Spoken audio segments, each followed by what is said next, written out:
வாழ்க வையகம், வாழ்க வையகம், வாழ்க வளமுடன். குரு வாழ்க, குருவே துணை. சிந்தனையை, உடல் நலத்தை சீர் அமைத்து உய்வித்த குருவே வாழ்க, வாழ்க வளமுடன், வாழ்க வளமுடன், வாழ்க வையகம். கனடா ஸ்கை யோகா அறக்கட்டளையை சிறப்பாக நடத்தி வருகின்ற ஆன்மீக அன்புள்ளங்கள், குறிப்பாக பேராசிரியர் முனைவர் சிவசங்கரமையா அவர்கள் மற்றும் இந்த நிகழ்ச்சியை தொடர்ந்து சிறப்பித்து வருகின்ற அன்பர்கள் அனைவருக்கும் அருட்தந்தை வேதாத்திரி மகர்ஷி அவர்கள் சார்பாக வாழ்க வளமுடன் என்ற வாழ்த்துக்களையும் எனது அன்பு கலந்த பணிவான வணக்கத்தையும் சமர்ப்பித்து, குருவின் குரல் வேதாத்திரிய தொடர் சிந்தனையின் 77ஆம் பாகத்தில் ஆலய வழிபாடு பற்றிய 12ஆம் அமர்வு. இன்றைக்கு ரமலான் நோன்பு பற்றிய சிந்தனையை மேற்கொள்கின்றோம்.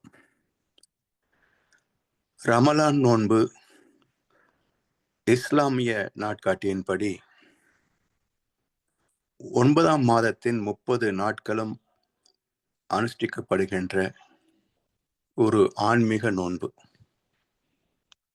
இம்மதத்தின் நம்பிக்கைப்படி 9ஆம் மாதம்தான் முகமது நபிகள் மூலம் திருக்குரான் அருளுரை தொடக்கம் பெற்றது. அதை நினைவு கூறும் விதமாக ரமலான் நோன்பு ஆண்டுதோறும் அனுஷ்டிக்கப்படுகிறது.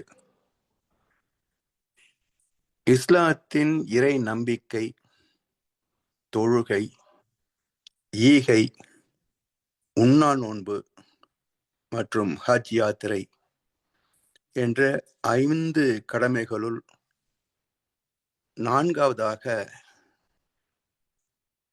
நோன்பு கருதப்படுகிறது. இந்த 4ம் நிறைவு பெற்றால் ஹஜ் யாத்திரை என்ற ஆத்மாவின் புனித பயணம் வெற்றி பெறும். பிறை பார்த்து இந்த நோன்பு தொடங்கப்பட்டு 30 நாட்கள் பின்பற்றப்படும். அதாவது இறைவெளி காட்சியாக எல்லோரும் பார்த்து கொண்டே மறைவாய் உள்ளாய் நீ என்று மாற்றுரை பகர்கின்றார். பிறை முதலாய் சந்திரன் பெருத்து முழுவதாம் போல் குறை அறிவை விரித்தால் கொள்ளலாம் உனை உள்ளே என்ற கருத்து பிறையை பார்த்து இந்த நோன்பு தொடங்குவதோடு ஒத்துப்போகிறது. ரமலான் என்றால் சுடும் வெப்பம் அல்லது உயிரை கொள்ளும் பசி என்று பொருள் கொள்ளலாம். விடியற்காலை முதல் சூரியன் மறையும் வரை உண்ணா நோன்பு பின்பற்றப்படும். இந்த காலத்திலே திரவ உணவு, புகை, மது, மாது அவமதிப்பு, புறம் பேசுதல், சபித்தல், பொய் உரைத்தல் போன்றவற்றை செய்யக்கூடாது. இத்தகைய நோன்பின் மூலம் தவாப் என்னும் ஆன்மீக வெகுமதி மேலும் பெருக்கம் பெறும் என்கிறது திருக்குரான்.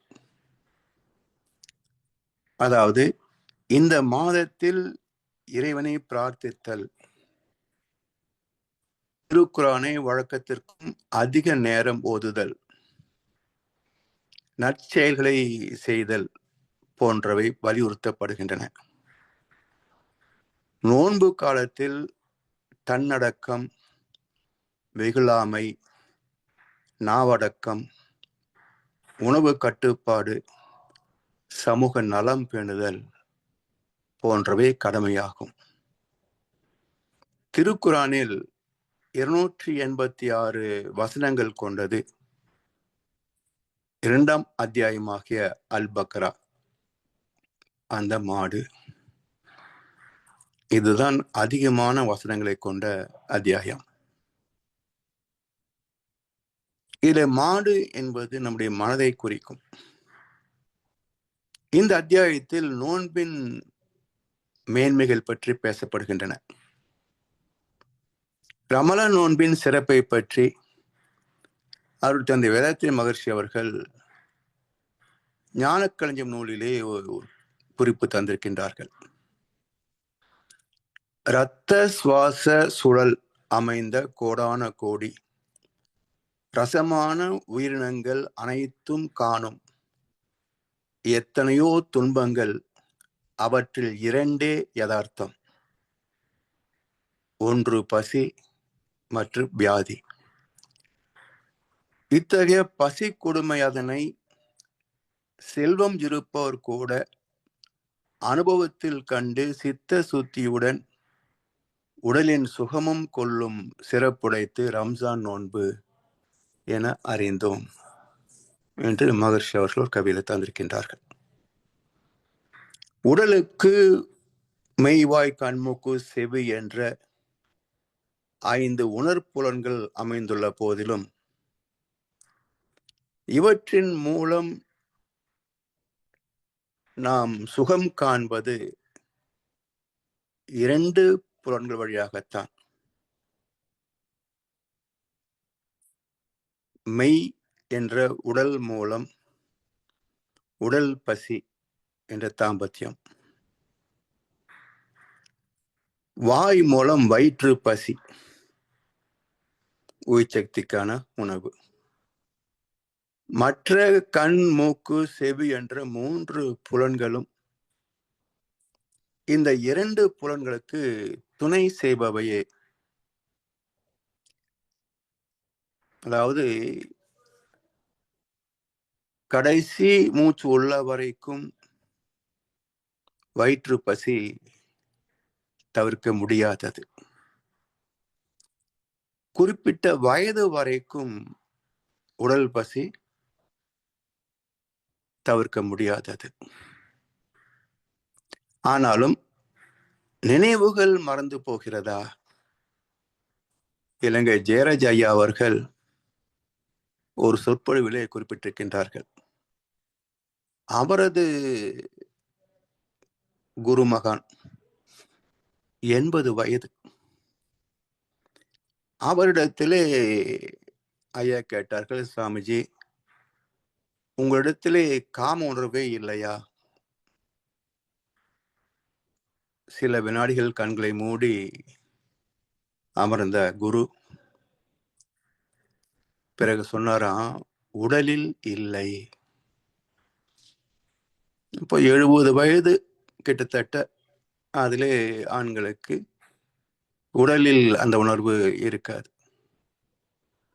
ஆனால் இதுவரைக்கும் பெற்ற அனுபவங்களின் தாக்கம் மனதிலே உண்டு. இது மறந்து போகிறதா? எனவே அந்த குரு சொன்னார், உடலிலே இல்லை என்றார். இப்போ மனதிலே உண்டு. இதை கவிஞர் கண்ணதாசன் அழகாக சொன்னார். முனிவன் மனமும் மயங்கும் பூமி மோக வாசல் தானே. முனிவன் மனமும் மயங்கும் பூமி மோக வாசல் தானே. மனம் மூடி மூடி பார்க்கும் போதும் தேடும் பாதை தானே. முற்றும் துறந்த முனிவர்களே இதை துறக்க முடியவில்லை என்பதை அவ்வப்போது செய்தித்தாள்களில் நாம் பார்க்கின்றோம். பக்தி கதைகளிலே தேவலோகத்து இந்திரனை தவிர்க்க முடியாமல் தத்தளித்தான் என்பதை சில புராண கதைகளிலே பார்க்கின்றோம். எனவே உடல் பசி தவிர்க்க முடியாதது, வயிற்று பசி தவிர்க்க கூடாதது. உணவு இல்லை என்றால் அல்சர் என்ற குடல் நோய் வரும். வயிறு செரிக்கும் அளவுக்கு மேல் உண்டால் வாயு தொல்லை உண்டாகும். எனவே ஒரு நாளைக்கு 2 என்றால் இராய், இரு நாளைக்கு 7 என்றால் 7ஆய். ஒரு நாளும் என் நோய் அறியா இடும்பை கூர் என் வயிறே உன்னோடு வாழ்தல் அரிது என்றார் அவை பிராட்டியார். ஒரு நாளைக்கு உணவு இல்லை என்றால் அமைதி கொள்கிறதா? விருந்து கிடைக்கின்ற போது 2 நாட்களுக்கான உணவை சேர்த்து சாப்பிட்டு விடு என்று சொன்னால் முடிகிறதா? எனவே இந்த வயிற்று பசியோடு ஒவ்வொரு மனிதனுடைய வாழ்க்கையும் மல்லு கட்டி கொண்டுதான் இருக்கிறது. கண்ணதாசன் வேடிக்கையா சொல்வார், பசிச்சா தாண்டா வயிறு, பசி இல்லாட்டி போனா ஏதோ தவறு. உடனே மருத்துவரிடத்துல உடவும் இல்லையா? 2 நாளா பசியே இல்லை டாக்டர் அப்படின்னு உடவும் இல்லையா? அப்ப பசியும் இருக்க வேண்டும், உணவும் கிடைக்க வேண்டும். உற்ற நோய் நோன்றல் உயிருக்கு உருகன் செய்யாமை அற்றே தவத்திற்கு உரு என்றார் வள்ளுவ பெருந்தகை. உற்ற நோய் நோன்றல் உயிருக்கு உருகன் செய்யாமை அற்றே தவத்துக்கு உரு. தவத்தின் மூலம் மனம் பக்குவம் பெற்றவருடைய வாழ்வியல் செயல்முறை எப்படி இருக்கும்? தவத்தின் வெளிப்பாடு என்ன என்றால் 2 ஒழுக்க பண்பாடு. உற்ற நோய் நோன்றல் உயிருக்கு உருகன் செய்யாமை. உடலை உறுத்துவது வியாதி என்றால் வயிற்றை சுண்டி இழுக்கின்ற பசியும் ஒரு வகையில் வியாதிதானே. இதன் விளைவுதான் குடல் நோய். எனவே உற்ற நோய் 2, ஒன்று உடற்பசி, மற்றது வயிற்று பசி. இவற்றை நோற்பது என்றால் துன்பம் நேராமல் காப்பது முதல் அறம், முதல் ஒழுக்கம், முதல் தர்மம். 2வது உயிருக்கு உருகன் செய்யாமை. தனக்கும் வேற எந்த ஜீவனுக்கும் துன்பம் எழாத வகையிலே தனது எண்ணம், சொல், செயல்களை முறைப்படுத்திக் கொள்வது 2வது பண்பாடு. இவை 2ம் இணைந்ததுதான் 2 ஒழுக்க பண்பாடு என்று மகர்ஷி அவர்கள் வகுத்திருக்கின்றார்கள். இவற்றை பின்பற்றுவது எப்படி என்றால் அற்றே தவத்துக்கு உரு. தவத்தின் வெளிப்பாடு, தவத்தின் பயன்பாடு இவை என்றார் வள்ளுவர். இதற்கான ஆன்மீக மேம்பாட்டை அருள்வதிலே இஸ்லாத்திலே ரமலான் நோன்பு சிறப்பானது. மதம் கடந்து நற்பண்புகளை வளர்த்து கொண்டு நிறைவாக வாழ வேண்டும் என்பதுதான் எல்லா மகான்களின் நோக்கமும் தொண்டும். இது உலக மக்கள் அனைவருக்கும் இனிமை பயக்கும் பொதுவான அறம் தானே. உடலும் உணர்கின்ற மனமும் சிந்திக்கின்ற அறிவும் சுகதுக்க உணர்வுகளும் எல்லா மனிதர்களுக்கும் பொதுவானவை தானே. இதிலே மதம் எங்கே வருகிறது அல்லவா? உடலும் உணர்கின்ற மனமும் சிந்திக்கின்ற அறிவும் சுக துக்க உணர்வுகளும் எந்த மனிதனிடத்திலே இல்லை? பொதுவானவை தானே. எனவே அடிப்படையில் அன்பே தெய்வீகம்.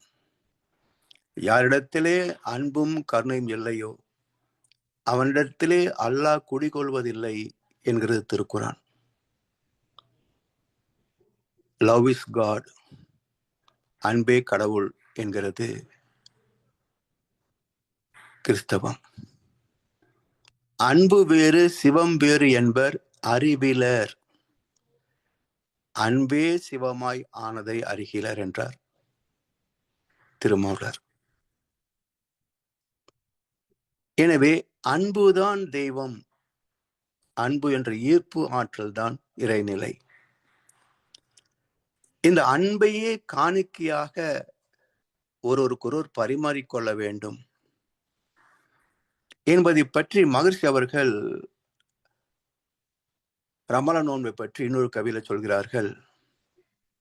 30 நாள் இவ்வறிய விரதம் பூண்டு முறைப்படியே கடமையறம் புரிந்து கொண்டு தப்பு செய்வோரை மன்னிக்கும் தகைமையோடு தருமநெறி நின்றோர்களே, உங்கட்கு இப்புவியில் எங்கும் உள்ள நண்பர் சார்பில் எண்ணத்தால் ஊடுருவி நிறைந்து யானும் ஒப்புவித்தேன் அன்பெனும் ஓர் காணிக்கை. உளம் கழித்து ஏற்றிடுவீர் ஒத்து எல்லோரும் என்று இஸ்லாமிய மக்களுக்கு அன்பையை காணிக்கையாக இந்த கவிதை மூலம் அளித்திருக்கின்றார் வேதாத்ரி மகர்ஷி அவர்கள். அதாவது இந்த ரமலான் நோன்பை 30 நாட்கள் செய்து பழகிவிட்டால் பிறகு அதுவே இயல்பாகிவிடும், பழக்கமாகிவிடும். இதே கருத்துதான் இந்து மதத்திலே, இந்து சமயத்திலே மார்கழி மாதத்தில் திருப்பாவை, திருவம்பாவை பாடல்களை பக்தியோடு பாடி இறைவனை வழிபடுவது என்று 30 நாள் சடங்குகளாக வைத்திருக்கின்றார்கள். இதை இறை நம்பிக்கை உள்ளது என்றாலும் இதனோடு தொழுகை என்ற தியானம், ஈகை என்ற உதவிகள், உண்ணா நோன்பும் ஆத்ம நிறைவு தரும் இரண்டொழுக்க பண்பாடும் இணைந்தால் மனம் பக்குவமாகி இறை ஞானம் பெறும். அதுதான் அறிந்தது சிவம், மறந்தது அன்பு என்பார்கள். அன்பின் வெளிப்பாடு கருணை. கருணை பொங்கும் உள்ளம் அது கடவுள் வாழும் இல்லம். கருணை மறந்தே வாழ்கின்றார், தினம் கடவுளை தேடி அலைகின்றார் என்றார் கவிஞர் கண்ணதாசன். எனவே அன்பே சிவமாய் ஆனதை அறிந்தபின் அன்பே சிவமாய் அமர்ந்திருந்தாரே, அந்த தெய்வீகமே வாழ்க்கையாக மாறி போகும் என்கிறது திருமந்திரம். தன் மதத்தை நேசிக்காத மக்கள் இல்லை. எல்லா மதங்களின் நோக்கம் அறிந்து தெய்வத்தை உணர்ந்திருந்தால் உலகில் அன்பு மறந்திருக்கும். அதன் விளைவாக உலக சகோதரத்துவம் மறந்திருக்கும். உலகில் மத கலவரங்கள், யுத்தங்களே தோன்றாது. இக்குறையை உணர்ந்து கடமை அறம் மேற்கொள்ள வேண்டும். ஏனென்றால் அன்புதான் உலக மகா சக்தி. அன்புதான் அனைத்தையும் சாதிக்க வல்லது. உடல் ரீதியாக, மன ரீதியாக, பொருளாதார ரீதியாக, சமுதாய ரீதியாக, ஆத்ம ரீதியாக அன்புதான் செல்லுபடியாகும். மிரட்டி பணிய வைப்பது நிரந்தரமான திருத்தம் அல்ல.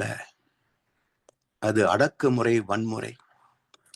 அது நிரந்தர மாற்றத்தை தராது என்பது வரலாற்று உண்மை, கசப்பான உண்மை.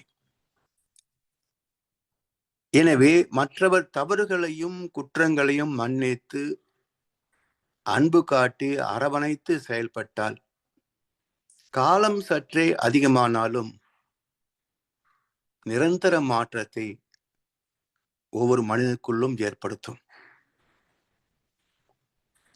அன்புதான் தெய்வ சக்தி. அந்த பூரண அன்பை வெளிப்படுத்த வந்த ஜீவனே மனிதன். அன்பின் முழுமையை மனிதனிடத்திலே தான் உணர முடியும், வெளிப்படுத்த முடியும். பழகும் வகையில் பழகி பார்த்தால் பகைவன் கூட நண்பனே. பாசம் காட்டி ஆசை வைத்தால் மிருகம் கூட தெய்வமே. அப்போ விலங்கை கூட தெய்வமாக அன்பு காட்ட வல்ல பக்குவத்தை தருவது இறை உணர்வு, ஆத்ம தரிசனம். மதத்தின் மீது வைத்த அன்பு பக்தியானது. மனிதன் மீது வைத்த அன்பு பாசமானது. ஏழை மீது வைத்த அன்பு கருணையானது. இதயம் மீது வைத்த அன்பு உண்மையானது என்றார் கவிஞர் ஆத்மநாதன். தாய் தந்தையை, வாழ்க்கை துணையை, குழந்தைகளை, நண்பர்களை, உறவுகளை நேசிப்பது மட்டும் அன்பு அல்ல. இவை பந்தம், பாசம், நட்பு என்ற எல்லைக்கு உட்பட்டவை. ஆனால் அன்பு எல்லையில்லாத தெய்வத்தன்மை வாய்ந்தது. எல்லாரும் எல்லாமும் பெற வேண்டும், உலகில் இல்லாத நிலை வேண்டும் என்று பிரார்த்திக்கின்ற பரந்த மனம். எல்லோரும் இன்புற்றிருக்க நினைப்பதுவே அல்லாமல் வேறொன்றும் அறியேன் பராபரமே. இதுதான் அன்பின் மலர்ச்சி. சூரியனை விட்டு விலக முடியாதபடி இப்பூமியை ஈர்த்து பிடிக்கின்ற இறை அன்பு இல்லை என்றால் பூமி எப்படி இயங்க முடியுமோ நாம் எப்படி வந்திருக்க முடியும்? பூமியின் அமைப்பும் சாத்தியமில்லை, நமது பிறப்பும் சாத்தியமில்லை, வாழ்க்கையும் சாத்தியமில்லை. அதே இறைவனின் அன்பு ஜீவன்களில் வெளிப்படுவதால் துன்பப்படுகின்ற ஜீவன் மீது இயல்பாக அனுதாபம் வரும், கண்களில் நீர் வரும். எந்த ஜீவன் துன்பப்பட்டாலும் தன் துன்பம் போல் பாவித்து வருந்துவதும், அந்த துன்பத்தை நீக்க வேண்டும் என்ற கருணை வெளிப்படுவதும்.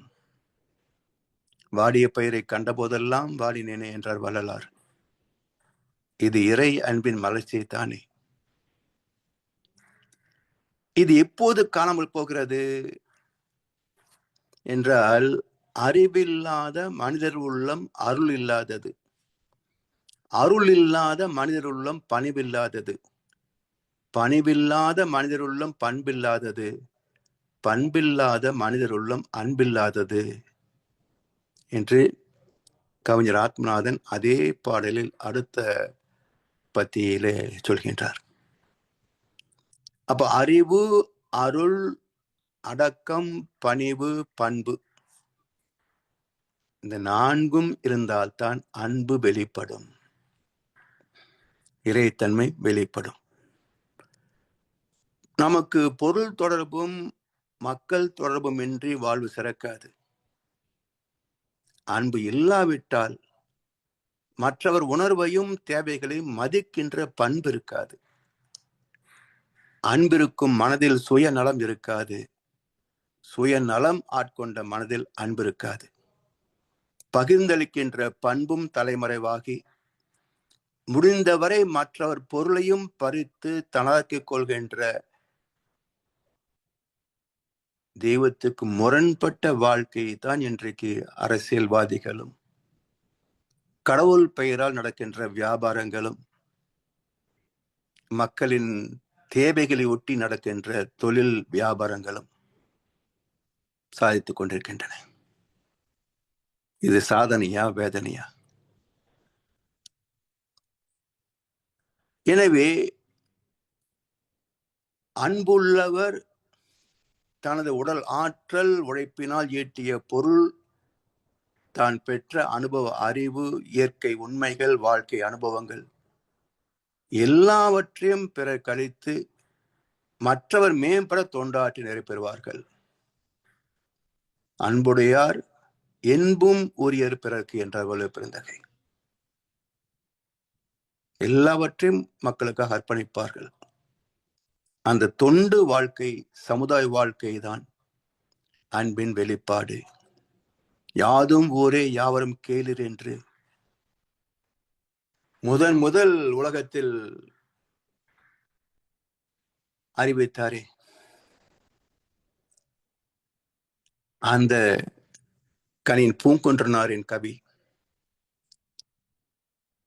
எல்லைகள் வகுத்து பிரிவினை வாதத்தில் இருந்த உலகத்தில் முதலாக யாதும் ஊரே யாவரும் கேளிர், உலகமே நம் வீடு, உலக மக்கள் அனைவரும் நமது உற்றார் உறவினர் என்று சொந்தம் கொண்டாடிய ஒரு மகான் அல்லவா கவிஞர் பூங்குன்றனார். இந்த விரிவு அடிப்படையில் நம்மிடத்திலே உடலுக்கும் உயிருக்கும், உயிருக்கும் மனதுக்கும், மனதுக்கும் உடலுக்கும், பிறகு தனி மனிதருக்கும் குடும்பத்திற்கும் பிறகு குடும்பத்திற்கும் சமுதாயத்திற்கும், பிறகு சமுதாயத்திற்கும் உலகுக்கும் என நட்பு விரிந்து விரிந்து விரிந்து அன்பான தெய்வத்தோடு லயமாக வேண்டும். இதுதான் அன்பின் வளர்ச்சி, அன்பின் பரிமாணம். ஊற்று நீர் ஜீவராசிகள் வளர்வதற்கும் வாழ்வதற்கும் துணையாகிறது. அதே போல் அன்பு என்ற இறைத்தன்மை இன்ப ஊற்றாய் பெருகி அனைத்து உயிர்க்குள்ளும் பரவி எங்கும் நிறைந்த திருவருளாக அமைந்திருக்கிறது. இப்போ ஒரு புலி ஒரு மானை அடித்து தனக்கு உணவாக்கிக் கொள்கிறது.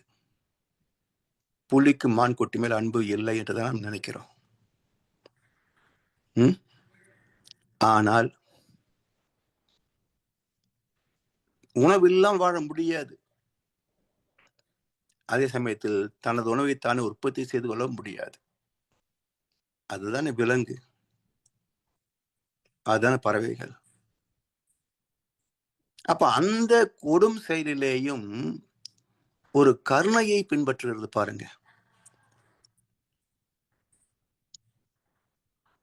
பதுங்கியிருந்து ஒரே பாய்ச்சலில் ஒரு மானை கொன்று புசித்திருக்கலாம். அப்படி எந்த புலியாவது செய்கிறதா பாருங்களேன். மான் கூட்டத்துக்குள்ள நுழையும், மான்கள் சிதறி ஓடும். அவற்றிலே ஒரு மானை தேர்ந்தெடுத்து அதை துரத்தி கொண்டு போகும். பிறகு ஒரு கட்டத்தில் பதுங்கும்.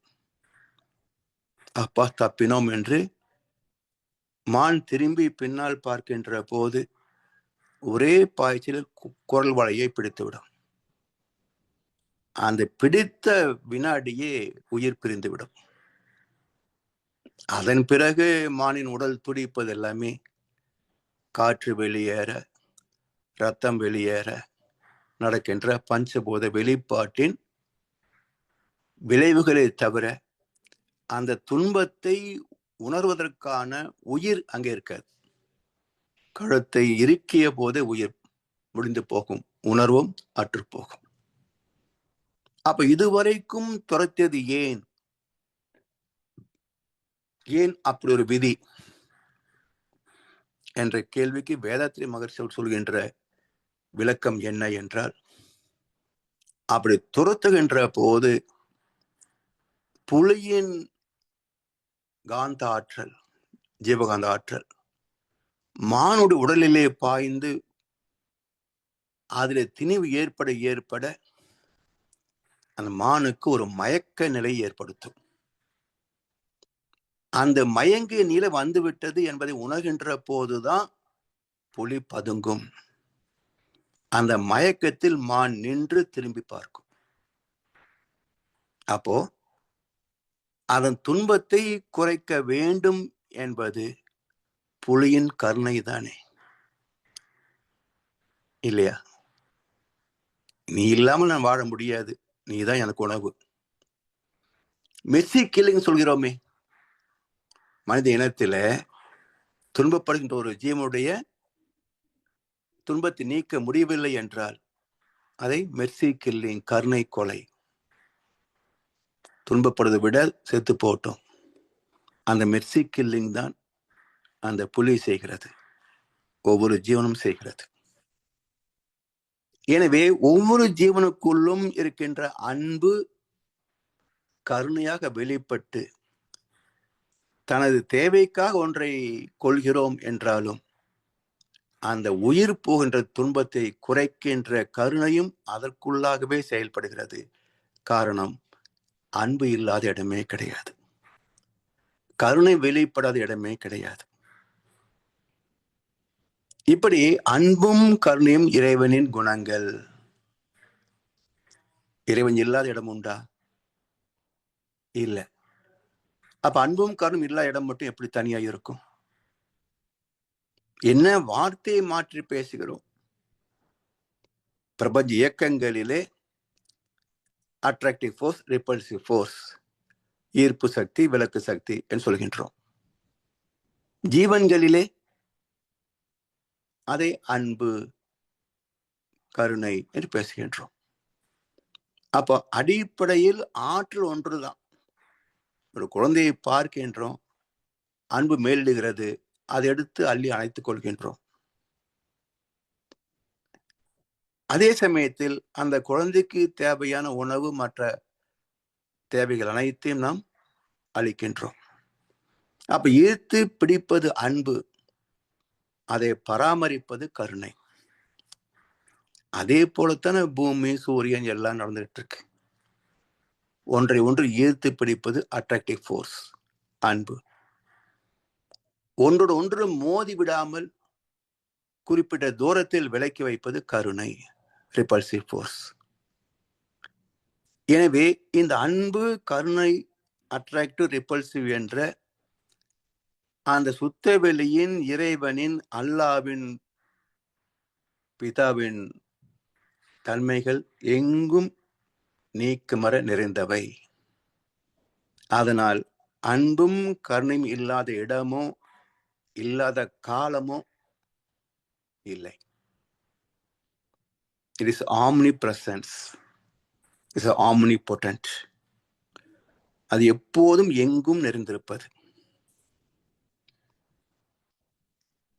எனவே சக மனிதரை மட்டும் அல்லாது விலங்குகளை கூட நேசிக்க முடியும்.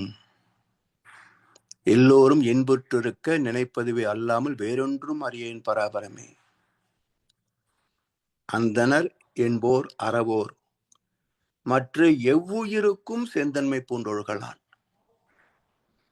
என்று தன் உடல், உயிர், அறிவு, ஆற்றல் அனைத்தையும் சமுதாய நலனுக்கே அர்ப்பணித்து இன்புற்றவர்களே மகான்கள். இவரிடத்திலே மத வேறுபாடுகளே கிடையாதுங்க.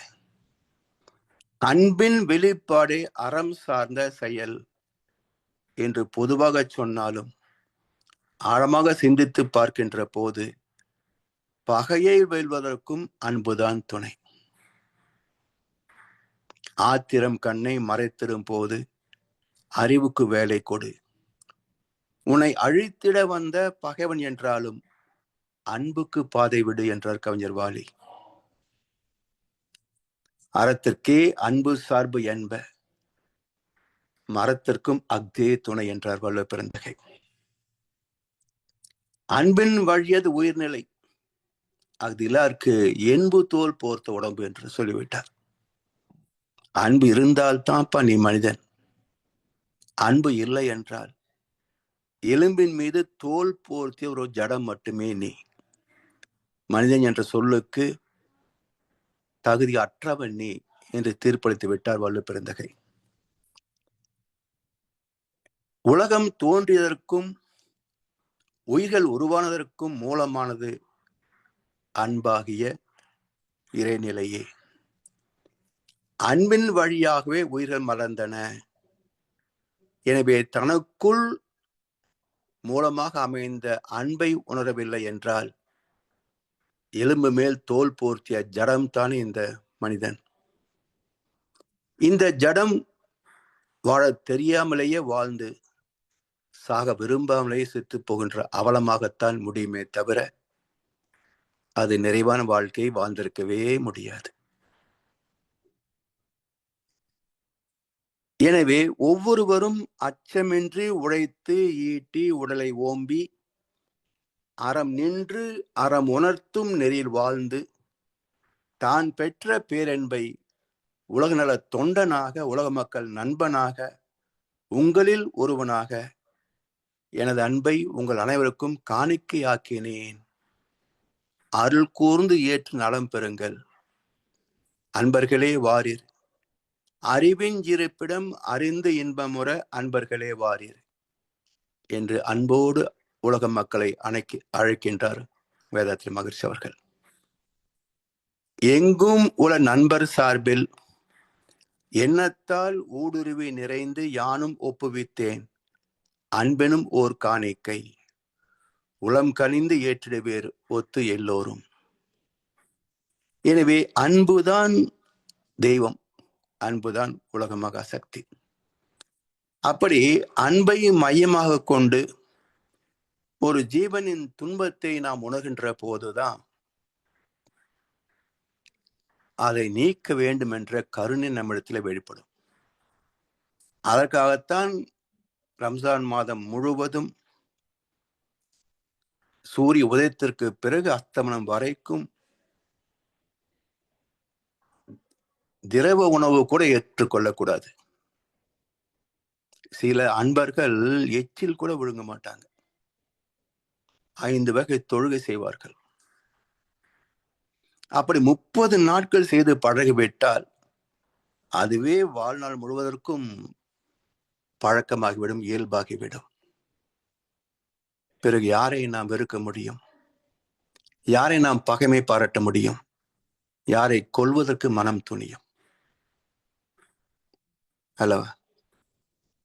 எனவே 5 கோட்பாடுகளை இணைத்திருக்கிறார் நபிகள் நாயகம்.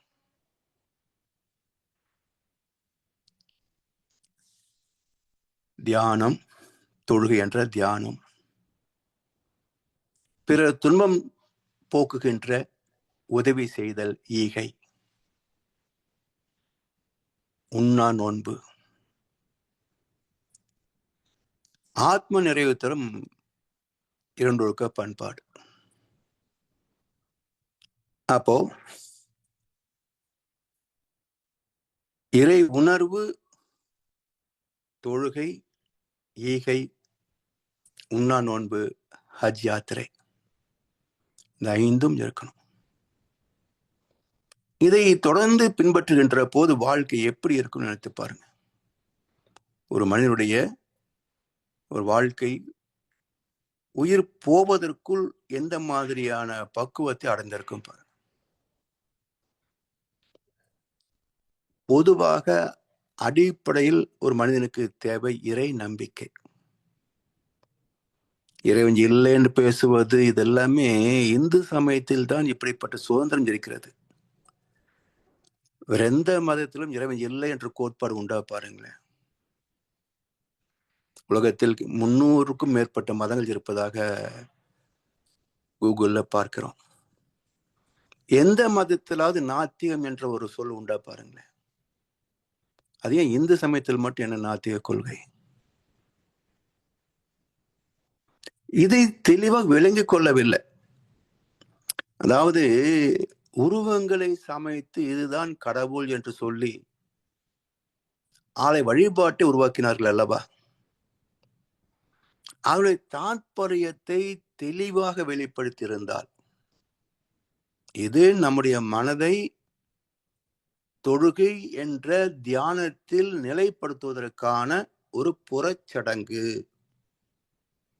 ஆலயம், ஒரு உருவத்தை வைத்து வணங்குவது என்பது எதற்காக? அந்த உருவத்தையே கவனிக்கின்ற போது மனம் வேறெங்கும் அலைபாயாது. அப்போ தியானம் அல்லது தொழுகை என்பது மனமற்ற நிலை, எண்ணமற்ற நிலை. அது அவ்வளவு எளிதில் வந்துவிடுமா? எண்ணமற்ற நிலைக்கு அவள் எளிதில் போக முடியுமா? அத மனப்பக்குவம் என்று சொல்வது. இந்த மனப்பக்குவத்தை பெறுவதற்கான வழிதான் தியானம், தவம் என்று சொல்லப்படுகிறது. தொழுகை, பிரார்த்தனை, வார்த்தைகள் வேறு வேறு, எல்லாவற்றுக்கும் ஒரே பொருள், மன அடக்கம். ஒரே பொருள், மன அடக்கம். மன அடக்கம் என்பது என்ன? அலைப்பாயாமல் நிற்பது, எண்ணங்களை பிரசவிக்காமல் கருவிலே நிலைப்பது. இதுதான் பிரார்த்தனை, ஜபம், தவம், தியானம், தொழுகை. பல வார்த்தைகள், ஒரே பக்குவம், எண்ணமற்ற நிலையை நாம் எட்ட வேண்டும். இதற்காகத்தான் மதம் கடந்த ஞானிகளும் சித்தர் பெருமக்களும் உருவங்களை சமைத்து இதை பார்த்து பார்த்து பழகு. இது எளிய முறை. மனதை நிலைப்படுத்துவதற்கு சிலை வணக்கம் ஒரு எளிய முறை.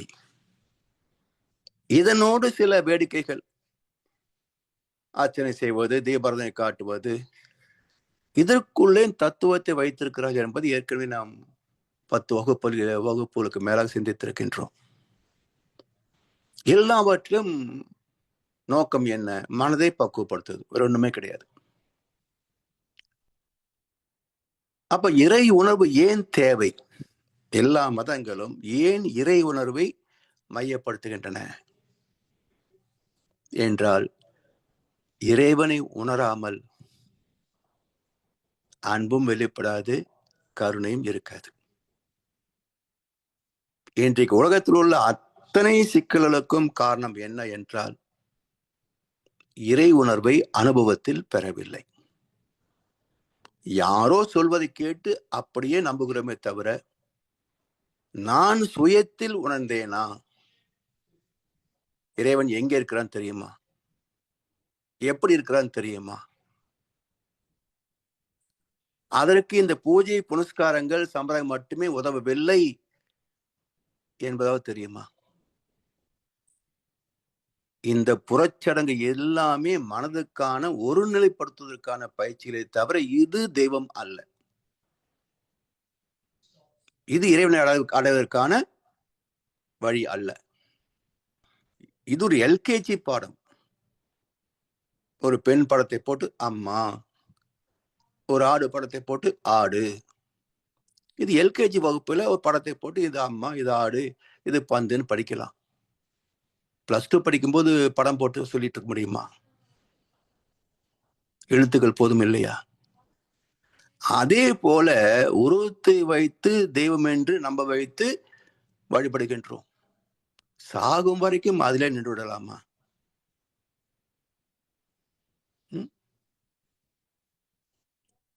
அந்த சிலை ஒன்றை மறைத்திருக்கிறது. பொன்னை மறைத்தன பொன்னணி பூசணம், பொன்னில் மறைந்தன பொன்னணி பூசணம், தன்னை மறைத்தன தன் கர்ணாதிகள், தன்னில் மறைந்தன தன் கர்ணாதிகள். நாத்திகவாதியா? இவர்தான் தெய்வத்தை அனுபவத்தில் உணர்ந்த மகான்களில் ஒருவர், திருமூலர். அப்போ இந்த சிலைக்குள் ஒன்று மறைந்திருக்கிறது. எது? அரூபமாகிய தெய்வம். அதை எப்படி அறிய முடியும்? படம் போட்டு காட்ட முடியுமா? இல்ல. இப்போ இதுதான் கடவுள் வச்சுக் கொள்ளுங்களேன்.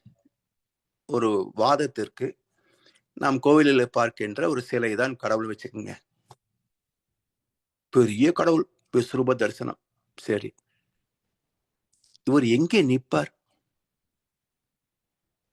இவருடைய உடலுக்கு அப்பாற்பட்டது எது? எங்கே போகும்? அப்ப எது ஒன்று எல்லை கடந்திருக்குமோ அதுதான் அனைத்திற்கும் மூலமாக இருக்க முடியும். அவ்வளவு ஏங்க, இப்ப நம்முடைய பிறப்பை எடுத்துக்கொள்வோமே. இன்றைக்கு நம்முடைய தோற்றத்தை கண்ணாடியில பார்க்கலாம், செல்போன்ல போட்டோ எடுத்து பார்க்கலாம், ஒரு பிரிண்ட் போட்டு எடுத்து வச்சுக்கலாம். இது நான். சரி, நீங்க குழந்தை என்ற ஒரு பருவத்தில் இருந்தீங்க இல்லையா? அதை காட்டுங்களேன். போட்டோவை காட்டுறீங்க, இது போட்டோங்க. நீங்க எப்படி இருந்தீங்க குழந்தை பருவத்தில், அப்படி காட்டுங்க. முடியாது. ஏன் முடியாது? இது ஒன் வே டிராபிக், வளர்ந்து கொண்டே போகுமே தவிர பின்னால்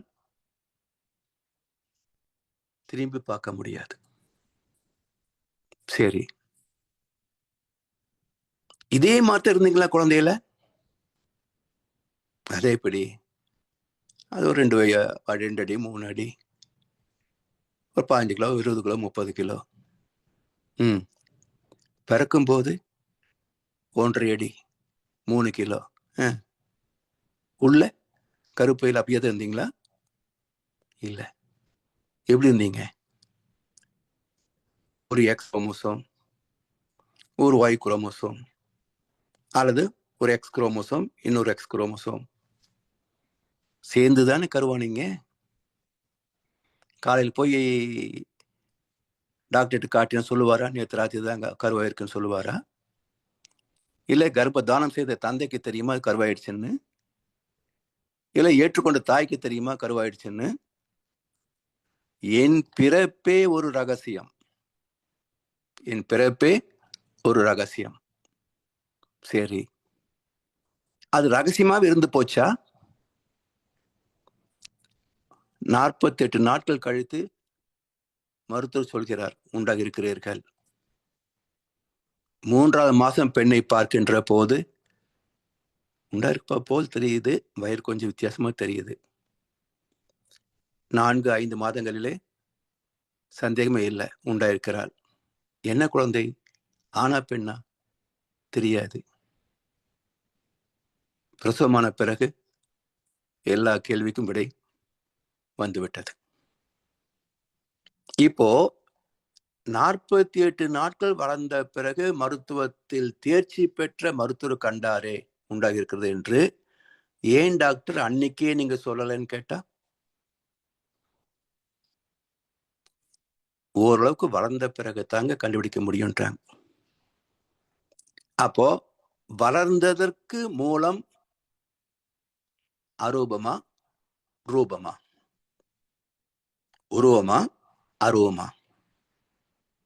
சொல்லுங்க. என் பிறப்பே அரூபம், எந்த கருவுக்கும் எட்டவில்லை, எந்த கணக்குக்கும் எட்டவில்லை, தேர்ச்சி பெற்ற மருத்துவரின் அனுபவத்திற்கும் எட்டவில்லை, தந்தைக்கும் எட்டவில்லை, தாய்க்கும் எட்டவில்லை. உண்டா இல்லையா? இல்லை என்றால் இல்லாதது எப்படி வளரும்? உண்டு என்றால் ஏன் அப்பவே தெரியல? இன்னும் இறைவனை புரிந்து கொள்ள பெரிய பிரம்மசூத்திரம்னு போட்டு நம்மளை குழப்பி மயக்கி வச்சிருக்கிறாங்க, அவ்வளவுதான். எளிதில் புரிந்து கொள்ளலாம். இறைவனை எங்கேயோ தேட வேண்டாம், என்னுள் தேடுங்க, உங்களுக்குள் தேடுங்க. நமது பிறப்பே அரூபம், அரூபத்தில் இருந்துதான் உருவம் வந்தது. அப்போ கருவறையில் இருக்கின்ற சிலை எதை காட்டுகிறது? அது ஒன்றை மறைத்து வைத்திருக்கிறது. எதை மறைத்திருக்கிறது? அது அணுக்களால் ஆன ஒரு தொகுப்பு, இல்லையா? Association of energy particles is mass. அப்ப அணுக்களின் சேர்க்கை தான் பாறை கல்லாக வந்து சிலையாக நிற்கிறது. அணுக்களை பிரித்து விட்டால் சிலை எங்க? இதைத்தான் சொன்னாங்க. நட்ட கல்லை சுற்றி வந்து 4 புஷ்பம் சாத்தியே சுற்றி வந்து மொன என்று சொல்லும் மந்திரம் ஏதடா? நட்ட கல்லும் பேசுமோ நாதன் உள்ளிருக்கையில், சுட்ட சட்டி சட்டுவம் கரிச்சுவை அறியுமோ? அடுப்பு மேல பாத்திரத்தை வச்சு காய்கறியை வதக்குறோம். அந்த கரண்டி காய்கறியை புரட்டி புரட்டி போடுது. ருசி சரியா இருக்குன்னு கரண்டியை கேட்டா சொல்லுமா? நாம தான் எடுத்து நாக்கில் வச்சு நக்கி பார்க்கணும். அப்போ காய்கறியை பார்க்கலாம், சட்டியை பார்க்கலாம், சட்டுகத்தை பார்க்கலாம், ருசியை பார்த்தீர்களா? சரி, ருசி பார்த்தீங்களே, எனக்கு கொஞ்சம் காட்டுங்க. அப்போ எல்லாவற்றுக்கும் மூலம் அரூபம். அந்த அரூபத்திற்கு பிரிவினைகள் கிடையாது. ஏன்னா ஒரு உருவம் என்று வந்தால் எல்லை கோடுகள் உண்டு. எல்லை கோடு உண்டு என்றால் எல்லைக்கு அப்பால் என்னென்று கேள்வி உண்டு. கேள்விக்கு பதில் கிடைக்காது. அதனால் எங்கும் நிறைந்திருப்பது ஒரே சுத்தவெளி, ஒரே பரவெளி, ஒரே பரமசிவம், ஒரே பரமபிதா, ஒரே அல்லாஹ். அல்லாஹ் என்றால் ஈடு இணை இல்லாதவன், உவமைகளுக்கு அப்பாற்பட்டவன், தனக்கோமை இல்லாதான் தாழ் சேர்ந்தற்கு அல்லால் மனக்கவலை மாற்றல் அரிது. வலு பிறந்தகை. நபிகள் என்ன சொன்னாரோ அவருக்கு முன்பு வள்ளுவர் சொல்லியிருக்கிறார். 2050 ஆண்டுகள் நபிகளுக்கு 1700 ஆண்டுகள். அப்புறம் 350 ஆண்டுகளுக்கு முன்பே தனக்கோமை இல்லாதான் இறைவன் ஒருவனே. அந்த ஒருவனை வேறு எதனோடும் ஒப்பிட முடியாது. அதனால் ஓமைகளுக்கு அப்பாற்பட்டவன். அந்த இறைவனை அறிவது எப்படி? மனம் அரூபம், அறிவு அரூபம். மனசுன்றமே கொஞ்சம் காட்டு. அறிவுன்றீங்களே, கொஞ்சம் அறிவு காட்டுங்க. அப்போ இறைவன் அரூபம் என்பதை ஏற்பதில் உங்களுக்கு என்ன சிரமம் சொல்லுங்க. எனக்குள் இருக்கின்ற மனமே நான் அறிய முடியவில்லை. எனக்குள் இருக்கின்ற அறிவை நான் எடுத்து காட்ட முடியவில்லை. உடலை காட்ட முடிகிறது, புலன்களை காட்ட முடிகிறது. அறுத்து பார்த்தால் சதை, ரத்தம், கொழுப்பு, எலும்பு, சதை, 7 தாதுக்களை காட்ட முடிகிறது. உயிரை காட்ட முடியவில்லையே. அப்ப எல்லாவற்றையும் பின்னோக்கி பார்க்கின்ற போது ஒரே பரம்பொருள், அது எல்லை இல்லாத ஆற்றல் உடைய அரூபமாகிய சுத்த வெளியாக இருக்கின்ற ஒரு ஆற்றல்.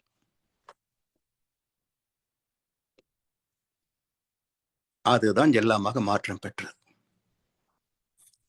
இதை எப்படி அறிய முடியும்?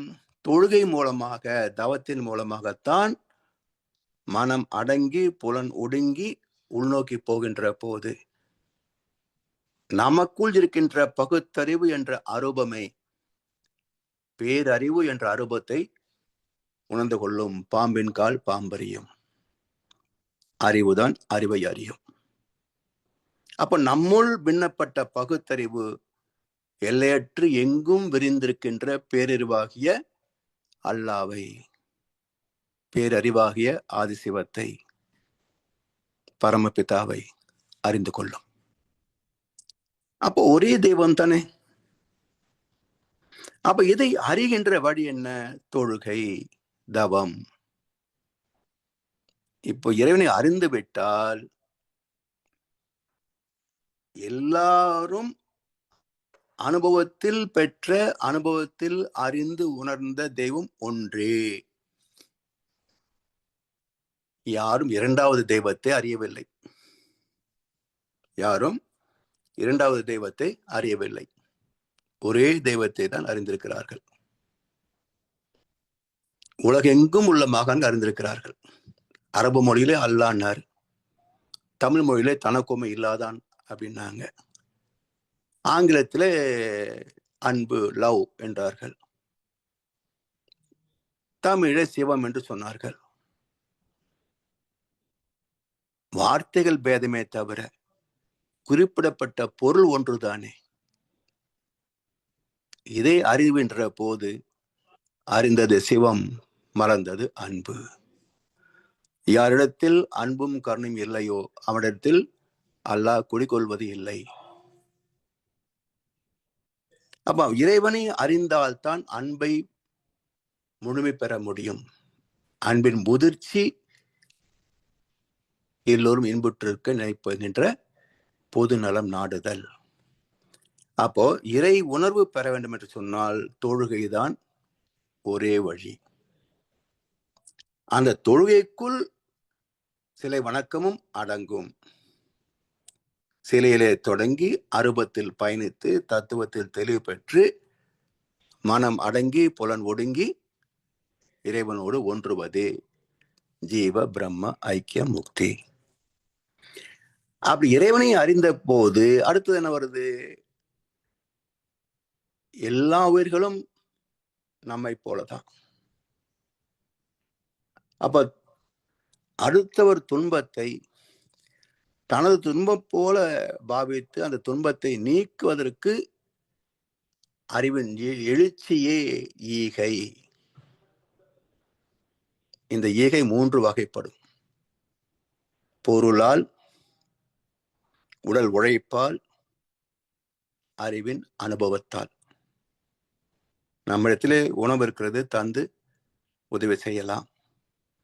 நோயுற்றவர் படுத்திருக்கிறார், அவரை தூக்கி சென்று மருத்துவமனையில சேர்த்து உதவி செய்யலாம். ஏதோ சிக்கல் பிரச்சனை, இப்போ கடவுள் பிரச்சனை, நாம் பெற்ற விளக்கத்தை கொண்டு மக்களுக்கு வழிகாட்டலாம். இப்படி ஈகை என்பது பொருளால், உடல் உழைப்பால், அறிவின் அனுபவத்தால், தத்துவ விளக்கத்தால். அப்ப இறை உணர்வு பெறுவதற்கு தொழுகை, தொழுகை மூலம் இறைவனை பெற்ற பிறகு மலர்வது அன்பு. அந்த அன்பின் வெளிப்பாடு பிறகு துன்பத்தை நீக்குகின்ற ஈகை. இதை அறிவதற்கான ஒரு கட்டாய பயிற்சி இந்த உடலுக்கு கொடுக்கணும். பசினா எப்படி இருக்கும் பார். ஒரு நாள் சாப்பிடாதற்கு எப்படி இருக்கு. வாழ்நாள் முழுவதும் ஒருவேளை சோற்றுக்கே இல்லாத மக்கள் எத்தனை பேர் வாழ்கிறார்கள். அவர்களை பார்க்கின்ற போது நீ எவ்வளவு பெரிய பாக்கியவான். இந்த புண்ணியத்தை நீ மட்டும் தூய்த்தால் போதுமா? பகிர்ந்து உண். எல்லோரும் இறைவனின் பிம்பங்களே. இறைவனின் ஒரு பிம்பம் துன்பப்படுவதை பார்த்து இன்னொரு பிம்பம் சும்மா இருக்க முடியாது, இருக்கக்கூடாது. அப்போ தன்னில் பெறுகின்ற அனுபவம், அதற்காக தன்னிலே அந்த தேவையை மறுத்து நோன்பிருப்பது உண்ணா நோன்பு. இதெல்லாம் முடிந்த பிறகு ஹஜ் யாத்திரை. இறை நம்பிக்கை, தொழுகை, ஈகை, உண்ணா நோன்பு. 5வது ஹஜ் யாத்திரை, ஆத்ம தரிசனம். அப்ப இறைவனை எங்கே உணர்கிறோம்? எங்கே போனாலும் நம்முள் உணர்ந்த அதே இறைவனை இங்கும் உணர்கிறோம். எல்லோரும் கூடி ஒரு இடத்திலே கூட்டு ஜபம் போல ஒருவர் உணர்ந்தது இன்னொரு உணர்வுக்கு துணை சுவைத்துக் கொள்கிறோம், ஒருத்தருக்கு ஒத்து உதவி கொள்கிறோம். அந்த அலை இயக்கம் கொஞ்சம் அப்படி இப்படி அனுபவம் பெறாதவர்களும் அனுபவம் பெறுவதற்கான வாய்ப்பை நல்கும். இப்படி வாழ்க்கை பயணம், ஹஜ் பயணம்.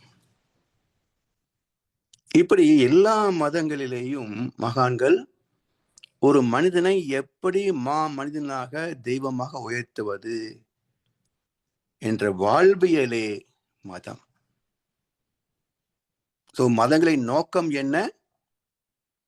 ஒரு மனிதனை தெய்வமாக உயர்த்துவது. எல்லா மதங்களின் நோக்கம் மனிதனை தெய்வமாக உயர்த்துவது.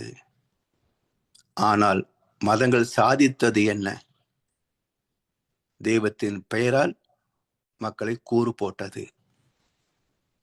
இது வெற்றியா வீழ்ச்சியா? சிந்திக்க வேண்டிய தருணம். சிந்தித்து பயன் பெறுவோம் என்று சொல்லி வாய்ப்பளித்த அனைவருக்கு நன்றி பாராட்டி இன்றைய உரையை நிறைவு செய்கின்றோம். வாழ்க வளமுடன், வாழ்க வளமுடன், வாழ்க வையகம்.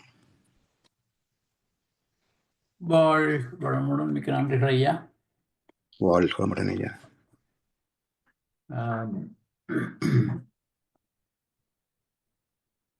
நாங்கள் பெரிதாக தெரிந்திருக்காத என்னை பொறுத்தவரையில் இஸ்லாத்தை பற்றி, தொழுகையை பற்றி நாங்கள் பெரிதாக கற்றுக்கொள்ளவில்லை.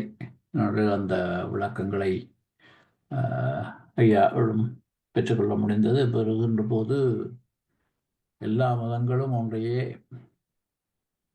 போதிக்கின்றன என்பது அந்த விளக்கம் தெளிவாக வருகின்றது. மிக்க நன்றிகள் ஐயா. நன்றி ஐயா. வாழ்கமுடன். இப்பொழுது அன்பர்களுடைய கேள்வி பதில் பகுதிக்கு செல்லலாம். ஐயாவிடம் உங்கள் கேள்விகளை கேட்க விரும்புபவர்கள் கைகளை உயர்த்தி கேட்கலாம். கேள்விகள் இருக்குமோ தெரியாது. கூடிய தகவல்கள் பெற்றுக்கொள்ள முடிந்தது. கைகளை உயர்த்தி கேட்கலாம்.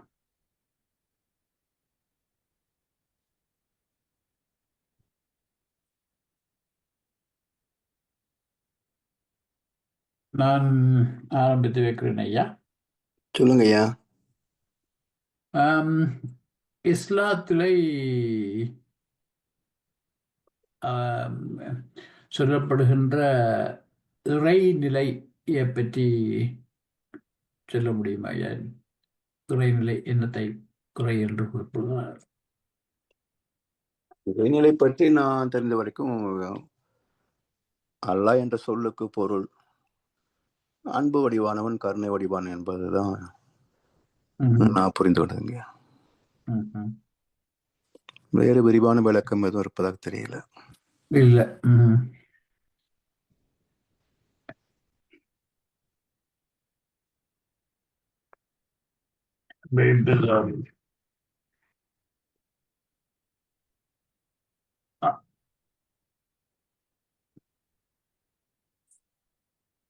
அது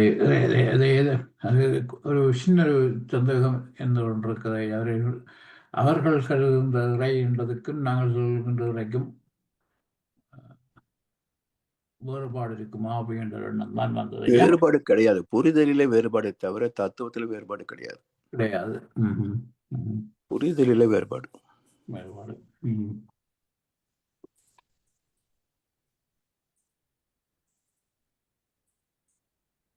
வேறு யாரும் கேள்விகள்? வாழ்க்கோளமுடன். ஐயா, இது காலத்துக்கு தேவையான ஒரு தலைப்பு. இஸ்லாத்தின் சிறப்பை பற்றி சொன்னீங்க. அதை சரியாக புரிதல் இல்லைன்றது நிச்சயம் 100% உண்மை. அவர்களே புரிந்து கொள்ளவில்லை. இஸ்லாத்தை பற்றி இஸ்லாமியர்களே சரியாக புரிந்து கொள்ளவில்லை, அது ஒண்ணு. அதை இஸ்லாத்தை பற்றி தவறான ஒரு கருத்தினை பரப்பி வருவது இன்னொரு நிலை. இப்போ உதாரணமா எடுத்துக்கிட்டா, இஸ்லாத்துக்கு உதாரணமா சொல்லக்கூடியது பாகிஸ்தான். இந்தியாவில் இருக்கிறவங்க எல்லாரும் தெரியும். இந்தியாவிலிருந்து பிரிந்து போனது ஒரு நாடு, இஸ்லாத்தை அடிப்படையாக கொண்ட நாடு. நான் இங்க கனடாவுக்கு வந்த பிறகு பல சந்தர்ப்பங்களில் பாகிஸ்தான் இஸ்லாமியர்கள் கூட பழகக்கூடிய வாய்ப்பு கிடைச்சது. மக்கள் இடையிலே எந்த விதமான மாச்சரியங்களோ மாறுபாடுகளோ ஒண்ணுமே கிடையாது. இறைவன் அவர்கள் வழிபாடு அவருக்கு, நம்ம வழிபாடு அவருக்கு. கனடாவில் டொரண்டோவில் பழைய வீடு இருக்கு, அதுவும் மாஸ்க்கு பக்கத்துல தான். இப்போ நான் இருக்கிற பிக்கரிங்லையும் மாஸ்க் பக்கத்திலேயே இருக்கு. ஒரு நாளைக்கு 5 தடவை. இப்ப என் வீட்டு குடியிருக்கிறவரு, அவருக்கு வீடு ஏற்கனவே பிக்கரிங்ல இருக்கு. டொரண்டோ பக்கத்துல இருக்கிற ஒரு சிட்டி அது. என் வீட்டுல இருந்து ஒரு 10 அடி தூரத்துல எதிரில் ரோட்டுக்கு அந்த பக்கம் மசூதி இருக்கு. அதுக்காகவே அந்த தொழுகை பண்ண அவங்க அப்பாவுக்காக அவர் இங்க வந்திருக்காரு. டெய்லி நான் பார்க்குறேன், வெள்ளிக்கிழமையான எங்க தெருவெல்லாம் நிறைஞ்சு போகுது. எல்லாரும் ஒரு நாளைக்கு 5 முறை மசூதிக்கு வேகமா போறாங்க. அந்த ரோடை கிராஸ் பண்ணி போகும்போது எனக்கு பயமா இருக்கும், இவங்கெல்லாம் எப்படி போறாங்களே அப்படின்னு. அந்த இறை வழிபாட்டு தன்மை புரிதல் தான். அவங்களுக்கும் எல்லாருக்குமே நல்லா புரிஞ்சுக்கிட்டாங்களான்னு சொல்ல தெரியாது. நமக்கும் அவங்கன்னா அது அப்படியே தீவிரவாதிகள் நிறைந்த ஒரு கும்பல் அப்படின்லாம் ஒரு அடையாளத்தை, பிம்பத்தை ஏற்படுத்தி வச்சிருக்கோம். People to people there is no problem. அதே மாதிரி தான் ஸ்ரீலங்கன் தமிழுக்கும் சிங்களீஸ்க்கும் இடையிலையும் பீப்புள் டு பீப்புள் எந்த பிரச்சனையும் இல்லை ஆரம்பத்தில். அது இடையில அது அந்த வேற்றுமைகளை ஏற்படுத்தி அதை நிரந்தரமாக வைத்து கொண்டு வியாபாரம் நடத்துவதற்காக அரசியல்வாதிகளும் மதவாதிகளும், நீங்க அடிக்கடி சொல்றது 100% உண்மை. இந்த விஷயத்திலேயே அதான் நடந்தது, கண்கூட பார்த்துருக்கேன். பல சந்தர்ப்பங்களில் அவர்கள் நல்ல ஒரு மனிதாபிமானத்தோடு இறை தத்துவ, அந்த இறை உணர்வு, அந்த அவங்க மகரிஷியே சொல்றது அதுதான். அவங்க கிட்ட இருந்து அந்த தொழுகை, அந்த கத்துக்க வேண்டியது அந்த 5 வேளை தொழுகை, அவர் அந்த சின்சியரா பண்றது. அதுல மாறுபாடே ஒண்ணுமே இல்லை. தமிழ் முஸ்லிம்கள் நிறைய பேர் இருக்காங்க. அது அவங்களோடலாம் நல்லா நெருங்கி பழகக்கூடிய வாய்ப்பு இருந்தது. ஆனா அதுலேயும் தவறா புரிஞ்சுக்கிட்டவங்களும் இருக்கிறாங்க. அந்த புரிதல் தான் இன்னும் சரியா ஏற்படலை. அல்லாஹ் என்றாலும் பரமபிதா என்றாலும் சிவன் என்றாலும் எல்லாம் ஒண்ணுதான் அப்படின்றது இன்னும் புரிஞ்சுக்கல. அந்த எல்லை கோட்டுக்குள்ள வந்துக்கிட்டு எல்லையை வகுத்துக்கிட்டு இதுதான் எங்கள்தான் அப்படின்றது அது காலத்தினால மாறணும். ஆன்மீகத்துல இந்த விழிப்புணர்வு ஏற்பட்ட மக்கள் மகரிஷி போன்ற மகான்கள் வழிகாட்டிட்டு போயிருக்காங்க. பாரதியார் இஸ்லாத்தையும் கிறிஸ்துவத்தையும் எதிர்த்தவர் அப்படின்னு ஏதோ ஒரு பேச்சாளர் உணர்ச்சி பூர்வமா பேசிட்டு போறாரு. அதை எடுத்து அந்த வீடியோவை ஒரு குரூப்ல போட்டாங்க. நான் பாரதியார் அல்லாவை பத்தியும் இயேசுவை பத்தியும் எழுதின கவிதையை எடுத்து அந்த குரூப்ல போட்டேன். அது கப்சிப்னு ஆயிட்டாங்க. அதுக்கப்புறம் யாரு அந்த பேச்சாளர் யாரு அப்படின்னு தேடிட்டு இருக்காங்க. கண்டிப்பா ஃபார்வர்ட் பண்ணி ஒரு வெறியை ஏற்படுத்துறாங்களே தவிர யாராவது ஒரு மகானை குறைச்சி ஏதாவது பேசிட்டாங்கன்னா அவங்களுக்கு ஒரு பெரிய சீப் பாப்புலாரிட்டி கிடைக்கும். பாரதியாரையும் ஒரு சில பேரை டார்கெட் பண்ணி சில பேச்சாளர்கள் பேசிட்டு இருக்காங்க. தமிழுக்கு ஒன்றும் பண்ணல, கிறிஸ்டியானிட்டிக்கும் இதுக்கும் ஹெல்ப்ஃபுல்லா இருந்தாரு. அதே மாதிரி ஒவ்வொரு நல்ல தலைவர்கள் எல்லாம் மாசுபடுத்துறதுக்காக பேசினாக்கா அவங்கள திரும்பி பார்ப்பாங்க அப்படின்ற மாதிரி பேசுறது. மத நல்லிணத்துக்கு அதை ஏற்படுத்தணும். அதுக்கு இந்த மாதிரி உங்களை மாதிரி இந்த சொற்பொழிவுகளும் அந்த கண் திறக்கக்கூடியதாக இருக்கும். ரொம்ப சிறப்பா இருந்தது ஐயா. வாழ்க. நன்றி ஐயா. வாழ்க முடன்.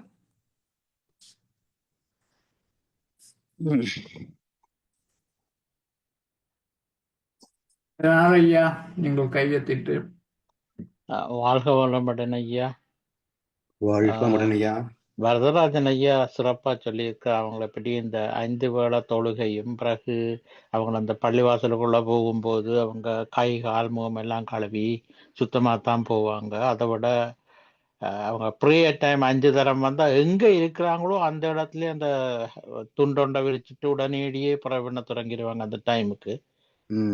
சில வேளை எங்க பொது இடங்களுக்கு போனா கூட அந்த டைம் வந்துட்டா அவங்களுக்கு எங்க இருக்கிறோம் யார் சுத்தம் இருக்கிறோம்ன்றதை பற்றி ஒரு கவலையுமே இல்லை. தங்களோட அந்த கும்பிடுற விருந்து கும்பிடுற பழக்கத்துல டக்குன்னு ஈடுபட்டுருவாங்க. அந்த சிறப்புகள் இருக்குது. அதே நேரத்துல அந்த முந்தைய ஒரு பாடல் ஒன்று ஐயா அல்லா அல்லா நீதானே உலகின் இல்லை என்று அதுல சொல்றேன் பார்த்தா அவங்களும் ஒரு வகையில நீ இல்லாத இடமே இல்லைன்னு சொல்லிக்கல எங்களை மாதிரிதான் எல்லாம் ஒத்துக்கொள்றாங்க எல்லாரும். ஆனா வேற தெய்வம் இருக்கிறன்றத மட்டும் அவங்க ஒத்துக்கொள்றது இல்லை. ஒரே தெய்வம் தான் தங்களுக்கு கண்ட மாதிரி. அவங்கள பழகினவங்கள நல்ல ஆக்களும் இருக்கிறாங்க. ஆனா அதே மாதிரி கொஞ்சம் மதத்தோட கூட புரிதலே தவறுதாங்க. புரிதலே தவறுதான், வேற ஒண்ணும் கிடையாது. அதுதான் அடிப்படையில் எல்லாம் ஒன்னதான் ஒத்துக்கிறாங்க. அது எல்லா மதங்களையும் அந்த புரிதலிலே தவறு என்பது எல்லா மக்களிடத்திலும் நீக்கமர இருக்குங்க. அது ஆமா, இது இவங்க தெளிவா இருக்காங்க இவங்க தெளிவில்லைன்னு நம்ம பிரிச்சு பேச முடியாது. இந்த அறியாமை குழப்பம் எல்லா மக்களிடத்திலையும் கலந்திருக்கிறது. ஆனா சில பழைய கொள்கைகள்லயே அவங்க இந்த அது என்னன்னா நாம் இத்தனை வருஷம் பின்பற்றி கொண்டு வருகிறோம், இதுதான் சரி என்ற ஒரு சிந்தனை இல்லாமலே ஏற்றுக்கொள்கின்ற ஒரு அறியாமை. ஆமா, உண்மை ஐயா. அது ஆமா, சிந்தித்து பார்க்கணும். சிந்தித்து பார்த்தாதான் நம்ம எதையுமே தெளிவு பெற முடியுமே தவிர யாரோ சொன்னாங்கன்னு அப்படியே பின்பற்றுவதற்கு நமக்கு அறிவு தேவையில்லையே, இல்லையா?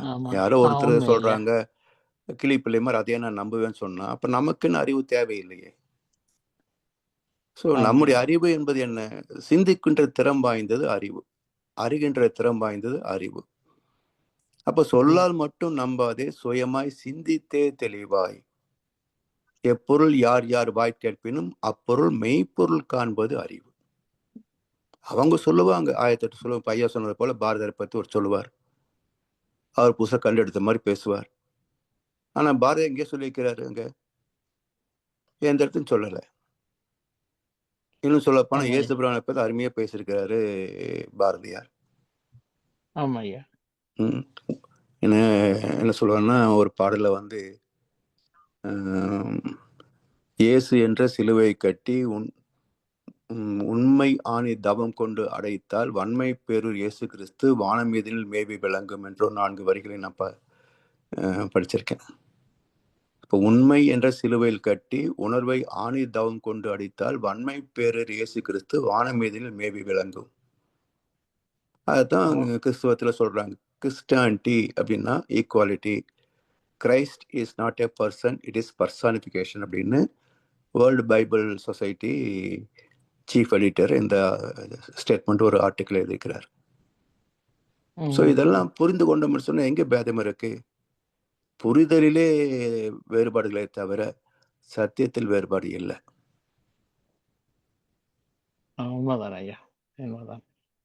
நன்றி ஐயா, வாழ்க வளமுடன். நாளைக்கு வாய்ப்பு கிடைக்கும் போது பாரதியார் எழுதிய அல்லாஹ் பத்திய பாடல், இயேசு பத்தி பாடல் நான் குரூப்ல போட்டு விடுறேன், அப்புறம் பார்க்கலாங்க. எனக்கு அனுப்புங்கய்யா.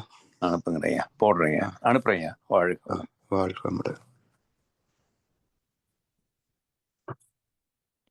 வாழ்க வளமுடன். நன்றிகள் ஐயா. நன்றி ஐயா. நாங்கள் இத்துடன் இந்த கேள்வி பதில் பகுதியை நிறைவு செய்வோம், செய்து கொள்ளுவோம். இதுவரை நேரமும் இந்த குருவின்குரல் வகுப்பு 77 இந்த வகுப்பை சிறப்பாக நமக்கு நடத்தி தந்த முதுநிலை பேராசிரியர் பழனிசாமி ஐயாவுக்கு நாங்கள் நமது நன்றிகளை தெரிவிப்பதோடு ஐயாவுக்கு ஒரு வாழ்த்து தெரிவிப்போம். பேராசிரியர் பழனிசாமி ஐயா அவரது உடல் நலம், மனவளம், பொருளாதார வளம், அவர்தம் அன்பு குடும்பம், அவரது வேதாத்திரிய தொண்டு,